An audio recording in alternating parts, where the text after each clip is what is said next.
শিবপুরের বরাদ্দকৃত টাকা কেটে নরসিংদী নিয়ে যাওয়া হচ্ছে, কথাটা কি ঠিক না বেঠিক? জাতীয়তাবাদী দলের চেয়ারম্যান জনাব তারেক রহমান সাহেবের পক্ষ থেকে 10 লক্ষ টাকা করে এই অনুদান উনি পাঠিয়েছেন। 300 আসনের প্রত্যেকটা আসনে 10 লক্ষ করে টাকা দেওয়া হয়েছে। তো আমাদের শিবপুরে কি কত টাকা দেওয়া হচ্ছে? এখানে কি 1000 টাকা কম বিলি হচ্ছে? তাহলে এই যে একটা অপপ্রচার, ঘোলা পানিতে মাছ শিকার করা, শিবপুরের বরাদ্দকৃত টাকা কেটে নরসিংদী নিয়ে যাওয়া হচ্ছে, কথাটা কি ঠিক না বেঠিক? কথাটা বেঠিক। আপনাদের উপস্থিতিতে দেওয়া হচ্ছে না।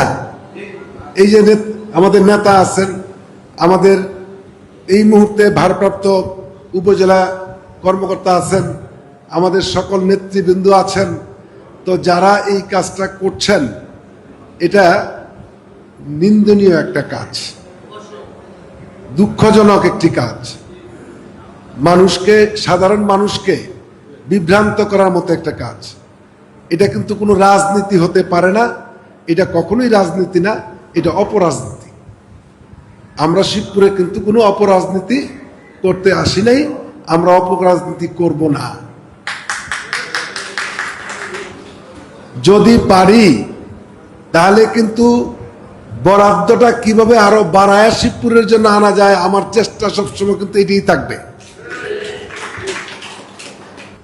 রাজনীতিতে পারেন না বলে তোরে এইভাবে পারি না ওইভাবে ঘায়েল করব, এটা ঠিক না। আমি এখন পরিষ্কারই করতে চাই কথাটা, আমি তো মিডিয়ার সামনেই কথাটা বলছি, নাকি ঘোরছাপ তো কিছু নেই। এই বাংলাদেশের 300 আসনের 300 এমপি কে কিন্তু প্রধানমন্ত্রী, এই যে আমাদের জাতীয় সংসদের সচিব, এই ঈদ উপলক্ষে উপহার দিয়েছেন এই 1,80,000 টাকা। এটা ঐচ্ছিক, এটা আমার ইচ্ছা। বাংলাদেশের নাগরিক হলেই চলবে, তাকেই কিন্তু দেয়া যাবে। এটা শিবপুরের নাগরিকের জন্য দেওয়া হয় নাই, এটা প্রত্যেকটা এমপিকেই দেওয়া হয়েছে।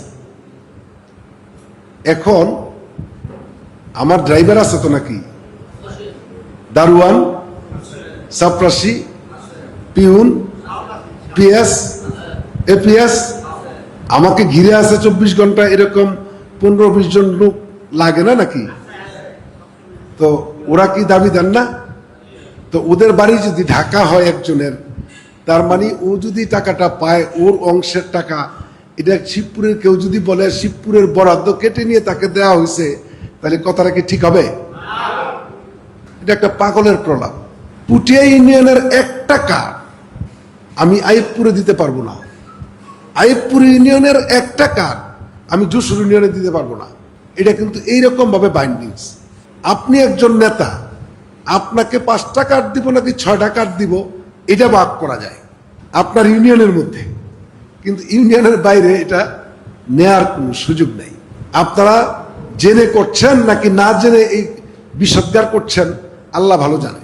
তবে একটা কথা বলার আগে, আপনারা যারা দায়িত্বশীল এই কাজটা করেন, একটা কথা একজনের পিছনে বলার আগে একটু ভেবেচিন্তে বলবেন, তা না হলে কিন্তু মানুষ পরবর্তীতে আপনাদেরকে পাগল বলবে।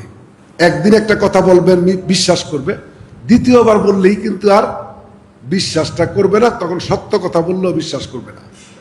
ভাগ আসে, ভাগ আসে, ভাগ আসে, পরে সত্যিকারের ভাগ যখন একদিন আসবে, দেখবেন আপনার পাশে কেউ নাই। ঠিক না?